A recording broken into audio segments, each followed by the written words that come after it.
Bismillahirrahmanirrahim. Assalamu alaikum students. Our today's topic is metallic character of elements.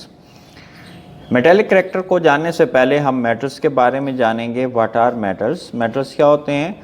Those elements which can lose electron so easily and can form positive ion and they are good conductor of heat and electricity. जो heat और electricity के अच्छे conductor हों, आसानी से electron lose करके positive ion बनाएं, they are called metals. इनके ऑक्साइड्स जो हैं बेसिक इन नेचर होते हैं. मिसाल के तौर पर सोडियम मेटल है और सोडियम का जो ऑक्साइड है, ऑक्साइड्स क्या होते हैं? बाइनरी कंपाउंड्स ऑफ ऑक्सीजन को क्या कहते हैं? ऑक्साइड्स कहते हैं. ये इस मेटल का यानी सोडियम का जो ऑक्साइड है ये बेसिक इन नेचर है. ये बेसिक इन नेचर क्यों है? क्योंकि ये वाटर में डिज़ोल्व होके बेस बना देता है, इसलिए ये ऑक्साइड क्या कहलाता है? बेसिक ऑक्साइड कहलाता है. मेटल्स के जो ऑक्साइड्स होते हैं वो बेसिक ऑक्साइड्स होते हैं. ठीक हो गया. मेटल्स क्या होते हैं? वो एलिमेंट्स जो आसानी से इलेक्ट्रॉन लूज करके पॉजिटिव आयन बनाएं और हीट और इलेक्ट्रिसिटी के क्या हों? अच्छे कंडक्टर हों, वो क्या कहलाते हैं? मेटल्स कहलाते हैं. इनके जो ऑक्साइड्स होते हैं बेसिक होते हैं. क्या बताया क्यों बेसिक होते हैं? क्योंकि ये वाटर में डिज़ोल्व होके बेस प्रोड्यूस करते हैं. नॉन मेटल्स क्या होते हैं? वो आसानी से इलेक्ट्रॉन लूज करके पॉजिटिव आयन बनाते हैं, जबकि नॉन मेटल आसानी से इलेक्ट्रॉन गेन करके नेगेटिव आयन बनाते हैं और ये बैड कंडक्टर हैं. जबकि metals good conductor of heat and electricity हैं, जबकि नॉन मेटल्स क्या हैं? They are bad conductor of heat and electricity. ये हीट और इलेक्ट्रिसिटी के क्या हैं? बैड कंडक्टर हैं. और इनके जो ऑक्साइड्स होते हैं, ऑक्साइड्स अभी मैंने बताया ऑक्सीजन के कंपाउंड्स को, बाइनरी कंपाउंड्स ऑफ ऑक्सीजन को हम क्या कह रहे हैं? ऑक्साइड्स कह रहे हैं. सल्फर नॉन मेटल है, ये उसका ऑक्साइड है. नॉन मेटल्स के जो ऑक्साइड्स होते हैं they are acidic in nature. ये एसिडिक इन नेचर कैसे हैं? जब ये वाटर में डिज़ोल्व होते हैं तो एसिड्स प्रोड्यूस करते हैं. इसलिए नॉन मेटल्स के ऑक्साइड्स को कौन से ऑक्साइड्स कहते हैं? एसिडिक ऑक्साइड्स कहते हैं. नॉन मेटल्स के ऑक्साइड्स क्या होते हैं? एसिडिक ऑक्साइड्स होते हैं. स्टूडेंट्स, एक बात जो नोट करने वाली है वो ये है, एलिमेंट्स का एटॉमिक साइज जो है इंक्रीज़ होने से उनकी जो टेंडेंसी टू गिव इलेक्ट्रॉन है वो इंक्रीज़ हो जाती है, जिसकी वजह से मेटेलिक कैरेक्टर क्या हो जाता है? इंक्रीज़ हो जाता है. मेटल्स मैंने बताया क्या होते हैं? जो आसानी से इलेक्ट्रॉन लूज करके पॉजिटिव आयन बनाएं, हीट और इलेक्ट्रिसिटी के अच्छे कंडक्टर हों, वो मेटल्स हैं. और उनका ये जो कैरेक्टर है ये क्या कहलाता है? ये मेटेलिक कैरेक्टर कहलाता है. हम कह रहे हैं एटॉमिक साइज के इंक्रीज होने से उनकी टेंडेंसी टू लूज इलेक्ट्रॉन वो बढ़ जाती है, जिसकी वजह से मेटेलिक कैरेक्टर क्या हो जाता है? बढ़ जाता है. Try to understand. फर्स्ट करें, ये बिग साइज एटम है, इसका न्यूक्लियस और वैलेंस इलेक्ट्रॉन जो हैं ये एक दूसरे से दूर है. यानी वैलेंस इलेक्ट्रॉन मूव, साइज के इंक्रीज होने से वैलेंस इलेक्ट्रॉन मूव अवे हो गया फ्रॉम द न्यूक्लियस, जिसकी वजह से force of attraction between the nucleus and valence electron decreases. जब फोर्स ऑफ अट्रैक्शन डिक्रीज हो जाएगी तो इस इलेक्ट्रॉन को लूज करना इस एटम के लिए क्या हो जाएगा? ईजी हो जाएगा. जब ये एटम आसानी से इलेक्ट्रॉन लूज करके पॉजिटिव आयन बनाएगा तो इसका मेटेलिक कैरेक्टर क्या होगा? ज़्यादा होगा. साइज छोटा होने की वजह से न्यूक्लियस और वैलेंस इलेक्ट्रॉन एक दूसरे के क्या होते हैं? करीब होते हैं. करीब होने की वजह से जो फोर्स ऑफ अट्रैक्शन है between nucleus and valence electron वो क्या होती है? इंक्रीज होती है. जब फोर्स ऑफ अट्रैक्शन ज़्यादा होगी न्यूक्लियस और वैलेंस इलेक्ट्रॉन के दरमियान तो वैलेंस इलेक्ट्रॉन का जो लूज़ होना है, गिव करना है, वो आसान नहीं होगा. ऐसे एलिमेंट, ऐसे एटम आसानी से इलेक्ट्रॉन लूज़ नहीं कर सकते, बल्कि आसानी से गेन कर सकते हैं. और जो आसानी से गेन करके नेगेटिव आयन बनाएं वो क्या कहलाते हैं? Non metals. और उनके इस कैरेक्टर को क्या कहते हैं? Non metallic character. आसानी से इलेक्ट्रॉन लूज करके पॉजिटिव आयन बनाना ये मेटेलिक कैरेक्टर है, और आसानी से इलेक्ट्रॉन गेन करके नेगेटिव आयन बनाना ये क्या है? नॉन मेटेलिक कैरेक्टर है.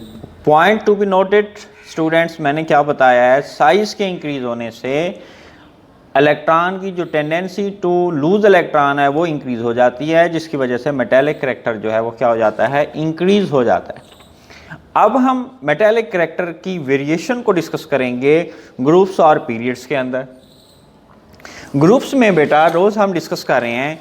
आयोनाइजेशन एनर्जी में भी हमने पढ़ा, एटॉमिक रेडियस में भी डिस्कस किया, और इलेक्ट्रॉन अफिनिटी में भी हमने डिस्कस किया, जब हम मूव करते हैं top to bottom in a group of periodic table, periodic table के किसी ग्रुप में जब ऊपर से नीचे मूव करते हैं तो क्या होता है, ईच एलिमेंट के लिए न्यू शेल की एडिशन होती है। ये लिथियम की इलेक्ट्रॉनिक कॉन्फ़िगरेशन की गई है और इसमें कितने शेल हैं जी, इसके 2 शेल हैं। जब लिथियम से नीचे सोडियम में आते हैं, सोडियम का एटॉमिक नंबर 11 है, जब इसकी इलेक्ट्रॉनिक कॉन्फ़िगरेशन करते हैं तो कितने शेल में इलेक्ट्रॉन डिस्ट्रीब्यूट हो जाते हैं, 1 2 3, इसके 3 शेल हैं, इसके 2 शेल हैं। और सोडियम से नीचे पोटासियम की जब इलेक्ट्रॉनिक कॉन्फ़िगरेशन करते हैं तो इलेक्ट्रॉन की डिस्ट्रीब्यूशन जो है ज़्यादा शेल में होती है इसकी निस्बत। तो शेल कितने हैं जी, 1 2 3 4। इसका मतलब क्या हुआ, when we move from top to bottom in a group of periodic table, new shell is added, new shell add होता है for each element. New shell की एडिशन की वजह से जो शील्डिंग इफेक्ट है वो क्या हो जाता है, बढ़ जाता है। शील्डिंग इफेक्ट क्या है, न्यूक्लियस और वैलेंस इलेक्ट्रॉन के दरमियान जो फोर्स ऑफ अट्रैक्शन का डिक्रीज होना है, फोर्स ऑफ अट्रैक्शन का जो डिक्रीज होना है न्यूक्लियस और वैलेंस इलेक्ट्रॉन के दरमियान due to inner shell electron, inner shell electrons की वजह से न्यूक्लियस और वैलेंस इलेक्ट्रॉन के दरमियान जो फोर्स ऑफ अट्रैक्शन का डिक्रीज होना है, इसको कहते हैं शील्डिंग इफेक्ट। जब इनर शेल इलेक्ट्रॉन ज़्यादा होंगे तो फोर्स ऑफ अट्रैक्शन ज़्यादा डिक्रीज होगी, यानी शील्डिंग इफेक्ट क्या होगा, बढ़ेगा। शेल की एडिशन की वजह से, शील्डिंग इफेक्ट के बढ़ने की वजह से एटॉमिक रेडियस क्या हो जाता है, बढ़ जाता है। शेल की एडिशन की वजह से देखें, इसके 2 शेल हैं, इसके 3 शेल हैं, इसके 4 शेल हैं। शेल की एडिशन की वजह से रेडियस क्या होता जा रहा है, इंक्रीज़ होता जा रहा है। इसका रेडियस छोटा है, इसका उससे बड़ा है और इसका उससे बड़ा है, और नीचे मूव करेंगे तो रेडियस क्या होता जाएगा, इंक्रीज़ होता जाएगा। रेडियस के इंक्रीज़ होने की वजह से force of attraction between nucleus and valence electron जो है वो डिक्रीज़ हो जाएगी। फोर्स ऑफ अट्रैक्शन जब डिक्रीज़ हो जाएगी तो न्यूक्लियस वो एटम आसानी से इलेक्ट्रॉन क्या कर सकता है, लूज़ कर सकता है। जब न्यूक्लियस और वैलेंस इलेक्ट्रॉन में फोर्स ऑफ अट्रैक्शन डिक्रीज़ हो जाएगी तो उस एटम की टेंडेंसी टू लूज़ इलेक्ट्रॉन जो है वो क्या हो जाएगी, बढ़ जाएगी। Tendency to give electron, tendency to lose electron बढ़ जाती है force of attraction between nucleus and valence electron decrease होने से। जब टेंडेंसी टू गिव इलेक्ट्रॉन बढ़ जाएगी, इलेक्ट्रॉन लूज करके पॉजिटिव आयन बनाने की टेंडेंसी बढ़ जाएगी, तो हम कहेंगे मेटालिक करैक्टर क्या होगा, बढ़ जाएगा। यानी मेटालिक करैक्टर जो है ये इंक्रीज होता है। इससे रिलेटेड एक शॉर्ट क्वेश्चन भी है, why metallic character increases from top to bottom in a group of periodic table, और ये एक्सरसाइज का क्वेश्चन नंबर 10 भी है। करेंगे, आप बताएंगे new shell is added from for each element when we move from top to bottom in a group of periodic table, new shell is added for each element, shielding effect increases, atomic radius या atomic size जो है वो क्या होता है, increase होता है। Force of attraction between nucleus and valence electron decreases, force of attraction decrease होने की वजह से tendency to give electron, tendency to lose electron and to form positive ion increases, therefore metallic character increases. Period में इसके inverse हो जाती है बात। पीरियड में क्या होता है, no new shell is added. Lithium की इलेक्ट्रॉनिक कॉन्फ़िगरेशन करें, बेरिलियम की करें, बोरान की करें, कार्बन की करें, जिसकी मर्जी इलेक्ट्रॉनिक कॉन्फ़िगरेशन करें, इनके वैलेंस इलेक्ट्रॉन सेकंड शेल में ही होते हैं। लिथियम के वैलेंस इलेक्ट्रॉन सेकंड शेल में, बेरिलियम के वैलेंस इलेक्ट्रॉन सेकंड शेल में, बोरान के वैलेंस इलेक्ट्रॉन सेकंड शेल में है। कोई न्यू शेल की एडिशन नहीं हो रही, no new shell is added and effective nuclear charge increases. यहाँ न्यू शेल की एडिशन होती हैं, या न्यू शेल पीरियड्स में न्यू शेल की एडिशन नहीं होती और इफेक्टिव न्यूक्लियर चार्ज बढ़ता है। इफेक्टिव न्यूक्लियर चार्ज क्यों कह रहे हैं, न्यूक्लियर चार्ज तो यूं भी टॉप टू बॉटम भी इंक्रीज हो रहा है, लेकिन इस न्यूक्लियर चार्ज को इफेक्टिव क्यों कह रहे हैं, प्रोटॉन जो हैं वो क्या हो रहे हैं, कंजेक्टिवली इंक्रीज हो रहे हैं, 3 से 4, 4 से 5, 5 से 6, और न्यू शेल की एडिशन न होने की वजह से न्यूक्लियस और वैलेंस इलेक्ट्रॉन एक दूसरे के करीब होते हैं, और इस न्यूक्लियस का वैलेंस इलेक्ट्रॉन के ऊपर जो असर है, इफेक्ट है, वो क्या होता है, ज़्यादा होता है। इसलिए हम कह रहे हैं न्यूक्लियर चार्ज जो है इफेक्टिव होता है, और ये इफेक्टिव न्यूक्लियर चार्ज जो होता है अलॉन्ग द पीरियड क्या होता है, इंक्रीज होता है। न्यू शेल के ऐड ना होने की वजह से और इफेक्टिव न्यूक्लियर चार्ज बढ़ने की वजह से एटॉमिक साइज जो है वो क्या हो जाता है, रिड्यूस हो जाता है। इलेक्ट्रॉनिक क्लाउड श्रिंक करता है, एटॉमिक साइज और एटॉमिक रेडियस डिक्रीज हो जाता है। रेडियस डिक्रीज हो गया, न्यूक्लियस और वैलेंस इलेक्ट्रॉन एक दूसरे के करीब हो गए, जिसकी वजह से force of attraction between nucleus and valence electron क्या हो जाएगी, इंक्रीज हो जाएगी।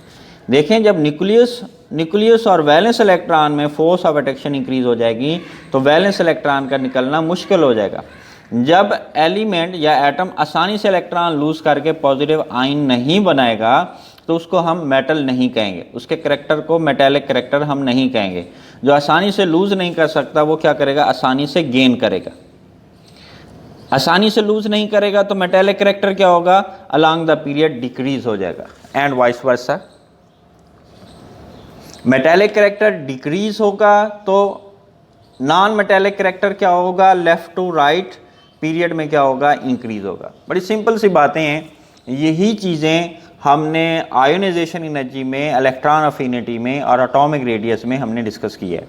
पीरियड्स में मेटेलिक करैक्टर डिक्रीज हो रहा है, एक दफ़ा फिर दोहरा देता हूँ, no new shell is added, effective nuclear charge increases, atomic radius decreases, radius छोटा हो गया।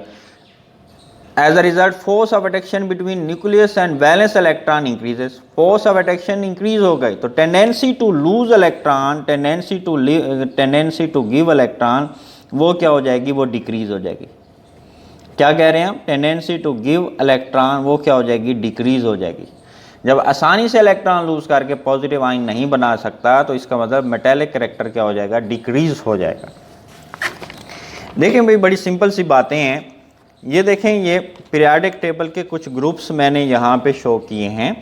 फर्स्ट एक ग्रुप को अल्कली मेटल्स कहते हैं, इसको ज़हन-नशीं करें, इसको क्या कहते हैं, अल्कली मेटल्स कहते हैं, इसके मेंबर्स अल्कली मेटल्स कहलाते हैं। और सेकंड एक ग्रुप के क्या कहलाते हैं, ये अल्कलाइन अर्थ मेटल्स कहलाते हैं। ठीक हो गया, ये मेटल्स हैं, ये आसानी से इलेक्ट्रॉन लूज करके पॉजिटिव आयन बनाते हैं, ये क्या हैं, मेटल्स हैं। और इनका अभी हमने डिस्कस किया पीरियोडिक टेबल के अंदर, ग्रुप्स के अंदर जो मेटेलिक करैक्टर है टॉप टू बॉटम, ये क्या होता है, इंक्रीज होता है। इसको मैं लिख भी देता हूँ, मेटेलिक करैक्टर क्या होता है, टॉप टू बॉटम इंक्रीज होता है, क्योंकि ऊपर से नीचे साइज इंक्रीज होता है और उनकी टेंडेंसी टू लूज इलेक्ट्रॉन क्या हो जाती है, बढ़ जाती है। इलेक्ट्रॉन लूज करके पॉजिटिव आयन बनाने की टेंडेंसी बढ़ जाती है, इसलिए मेटेलिक करैक्टर क्या हो जाता है, बढ़ जाता है। और जबकि पीरियड्स में left to right, in a period of periodic table, no new shell is added, effective nuclear charge increases, atomic radius या atomic size decrease होने की वजह से force of attraction between nucleus and valence electron क्या हो जाती है, increase हो जाती है। force of attraction between nucleus और valence electron increase होने से एटम जो है आसानी से इलेक्ट्रॉन लूज करके पॉजिटिव आयन नहीं बनाएगा। जब नहीं बनाएगा तो फिर मेटेलिक करैक्टर क्या हो जाएगा, डिक्रीज हो जाएगा। Along the period metallic character क्या होता है, डिक्रीज होता है। ठीक हो गया, टॉप टू बॉटम इंक्रीज होता है। अगर हम बात करते हैं सेवंथ ग्रुप की, तो ये प्योर नॉन मेटल है, मेटेलिक करैक्टर ऊपर से नीचे बढ़ेगा, तो ऊपर वाला कौन होगा, नॉन मेटल होगा। इसी तरह से फिफ्थ और सिक्स्थ जो ग्रुप्स हैं, इनके जो पहले मेंबर्स हैं, ये क्या हैं, प्योर नॉन मेटल हैं। जबकि इनके ये वाले जो लास्ट मेंबर्स हैं, ये फेयरली मेटेलिक नेचर रखते हैं, fairly they have metallic nature, they have metallic nature. It means metallic character top to bottom क्या हो रहा है, इंक्रीज हो रहा है। ये नॉन मेटल्स हैं, प्योर नॉन मेटल हैं, और बिस्मथ और पोलोनियम जो हैं फेयरली मेटेलिक नेचर रखते हैं। तो metallic character top to bottom क्या हो रहा है, इंक्रीज हो रहा है। ठीक हो गया, तो ये था आज का हमारा topic. That's it, thank you.